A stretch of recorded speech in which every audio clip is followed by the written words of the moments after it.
कांग्रेस नेता आयशा फरहीन का विवादित बयान सामने आ गया।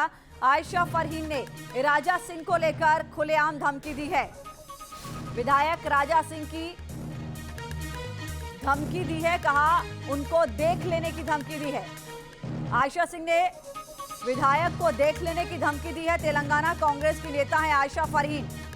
माफ कीजिए, ये आयशा फरहीन का बयान सामने आया है। उन्होंने खुलेआम धमकी दी है टी राजा सिंह को। आपको याद होगा कि पूरा मामला क्या है। विवादित मामला रहा। पैगंबर को लेकर उन्होंने विवादित टिप्पणी की, जिसके बाद उनकी गिरफ्तारी हुई। हालांकि जेल से उनको जमानत मिल गई, लेकिन जमानत का विरोध हुआ। उसके बाद फिर से दोबारा उनकी गिरफ्तारी हुई। आयशा फरहीन ने इस पूरे मामले को लेकर क्या कुछ धमकी दी है, वो आपको सुनाते हैं।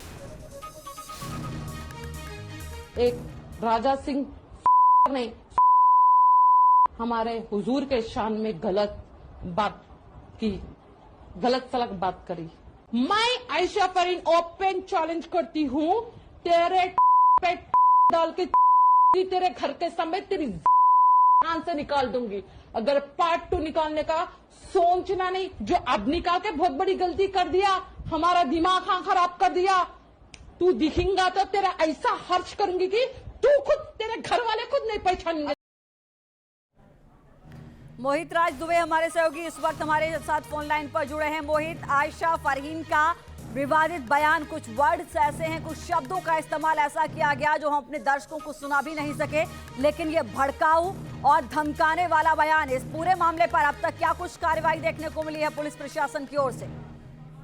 देखिए, अब तक कोई बड़ी कार्रवाई इस पूरे मामले को लेकर नहीं हुई है और यही तो सवाल पैदा हो रहा है कि आखिर क्यों ऐसे लोगों पे कार्रवाई नहीं हो रही है। लगातार अमन चैन की बात की जा रही है, ये बात की जा रही है कि सद्भावना हैदराबाद के भीतर बढ़ाई जाए, लेकिन इस तरीके के बयानबाजियों के बाद निश्चित तौर पे माहौल जिस रूप में नॉर्मल हो रहा था उस रूप में नॉर्मल नहीं होगा। अब तक राशिद खान पे कोई कार्रवाई नहीं हुई है, अब तक फिरोज खान पे कोई कार्रवाई नहीं हुई है, अब तक जो जिस तरीके से इन्होंने बयानबाजी की है कि टी राजा सिंह के खिलाफ ये जो है कड़ी कार्रवाई करेंगी। खासतौर पे हम ऐसे शब्दों का इस्तेमाल नहीं कर सकते जैसे शब्दों का इन्होंने अभी थोड़ी देर पहले इस्तेमाल किया है। तो निश्चित तौर पे देखिए, एक सरकार के ऊपर सवाल तो पैदा ही हो रहा है, उठ भी रहा है कि कड़ी कार्रवाई इन लोगों के ऊपर आखिर क्यों नहीं हो रही है।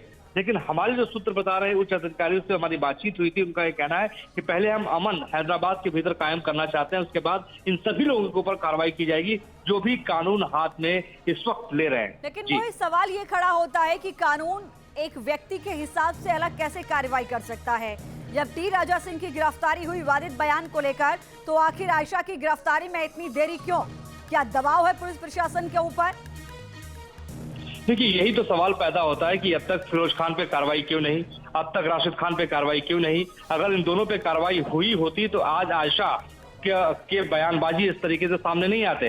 ऐसे बयान बहादुरों पर अगर कार्रवाई पहले हो जाती तो ये विवादित टिप्पणी नहीं करते, जो हम खुद दर्शकों को सुना नहीं सकते। तो निश्चित तौर पे देखिए, खासतौर पे तीनों के तीनों नेता कांग्रेस से संबंधित हैं। ये तीनों के तीनों नेताओं पर कांग्रेस की ओर से भी कोई कार्रवाई नहीं की गई है। गौरतलब है कि भारतीय जनता पार्टी ने राजा सिंह पर कार्रवाई की, निलंबित कर दिया, बोला कि अब नोटिस का जवाब दीजिए। लेकिन अब तक कांग्रेस आला कमान ने तीनों नेताओं पर कोई कार्रवाई नहीं की है। लेकिन हमारे जो सूत्र बता रहे हैं उसके मुताबिक कांग्रेस आला कमान ने कह दिया है कि इन तीनों नेताओं की जो बयानबाजी सामने आ रही है वो उनका व्यक्तिगत हो सकता है, निजी मामला हो सकता है, पार्टी का इससे कोई सरोकार नहीं। यानी सीधे तौर पे आपको बता दें कि कांग्रेस ने बयानों पर मोहित सवाल ये खड़ा होता है कि अगर ऐसे बयानों में समाज में कहीं ना कहीं हिंसा फैलने की संभावनाएं रहती हैं, भड़काने की कोशिश की जाती है, ये निजी बयान के तौर पर पार्टी कैसे देख सकती है? बहुत शुक्रिया आपका मोहित दुबे।